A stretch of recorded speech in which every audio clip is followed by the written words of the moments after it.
नमस्कार दोस्तों, जय हिंद, वंदे मातरम। क्या हाल चाल है दोस्तों। आज हम बात करेंगे कि बीजेपी पार्टी चूरू जिले से क्यों मजबूत थी और किस कैंडिडेट पर आधारित थी। आइए दोस्तों, हम आपको बात करते हैं। अगर आप राजेंद्र सिंह राठौड़ के फैन हैं तो वीडियो को लाइक जरूर करना। अगर आप राहुल कस्वा से के फैन हैं और उनकी जीत से खुश हैं तो एक शानदार सा कमेंट जरूर लगाना। आइए दोस्तों, हम बात करते हैं।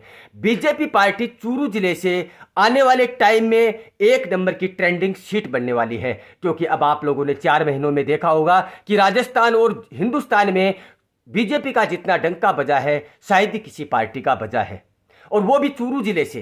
क्योंकि चूरू जिले में आज इस 4 महीनों में 2 बार चुनाव हो चुके हैं और उन 2 चुनावों पर पूरे हिंदुस्तान की नजर थी। ये आप लोगों ने देखा होगा, देखा या नहीं ये कमेंट बॉक्स में जरूर बताना।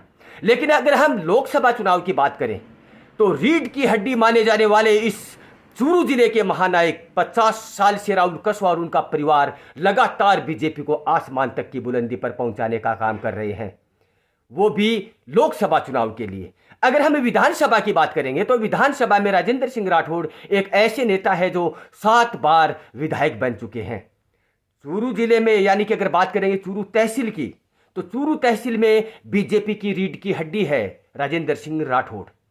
अगर हम जब ऊंची लेवल की बात करेंगे यानी कि चूरू जिले की बात करते हैं तो बीजेपी के महान नायक राहुल जी कस्वा माने जाते हैं, क्योंकि राहुल जी कस्वा ही वो एक ऐसे नेता हैं जो कई बार बीजेपी पार्टी को जीत दिला चुके हैं और उनका परिवार हमेशा बीजेपी पार्टी को आसमान तक पहुंचाने का काम किया है।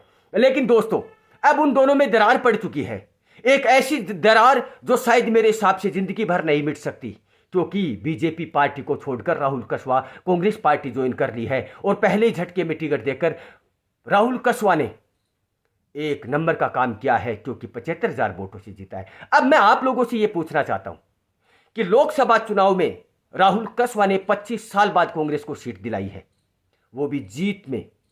मतलब 25 साल के करियर में चूरू जिले और चूरू तहसील में अभी तक कांग्रेस की कोई सीट नहीं आई है। अब ये दोनों नेता मिलकर लोकसभा चुनाव और विधानसभा चुनाव में दोनों ने मिलकर बीजेपी पार्टी को बहुत तक ऊंचाइयों तक लेकर गए हैं, लेकिन अब दोनों बिछड़ चुके हैं। राहुल कस्वा और राजेंद्र सिंह राठौड़ की एक ऐसी जोड़ी है चूरू जिले में जो बीजेपी पार्टी पर आज तक कभी आंच नहीं आई। लेकिन जो ही राहुल कस्वा बीजेपी पार्टी को छोड़कर आए हैं तो बीजेपी पार्टी 2 बार हार चुकी है। क्या हम लोग ये माने कि वाकई में बीजेपी पार्टी चूरू जिले की राहुल कस्वा पर अटकी हुई है, या फिर जितने भी चुनाव आज तक राजेंद्र सिंह राठौड़ ने जीते हैं या राहुल जी कस्वा ने जीते हैं, क्या वो राहुल कस्वा की बदौलत जीते हैं? क्योंकि अब आप लोगों ने यह देखा है कि राहुल कस्वा कांग्रेस ज्वाइन करते ही कांग्रेस 25 साल से चूरू जिले में नहीं जीत पाई, लेकिन राहुल कस्वा आते ही जीत गई।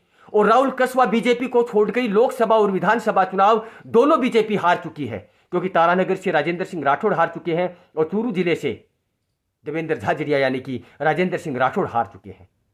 तो मैं आप लोगों से पूछना चाहता हूं, क्या ये जोड़ी थी तभी बीजेपी पार्टी थी, या फिर ये दोनों बिछड़ने के बाद चूरू जिले से बीजेपी पार्टी खत्म होने की कगार पर आ गई है? तो राजेंद्र सिंह राठौड़ है रीढ़ की हड्डी या फिर राहुल जी कस्वा, ये आप लोग बताएंगे, कमेंट बॉक्स में जरूर बताएंगे। वीडियो को लाइक करना, चैनल को सब्सक्राइब करना। जय हिंद, वंदे मातरम।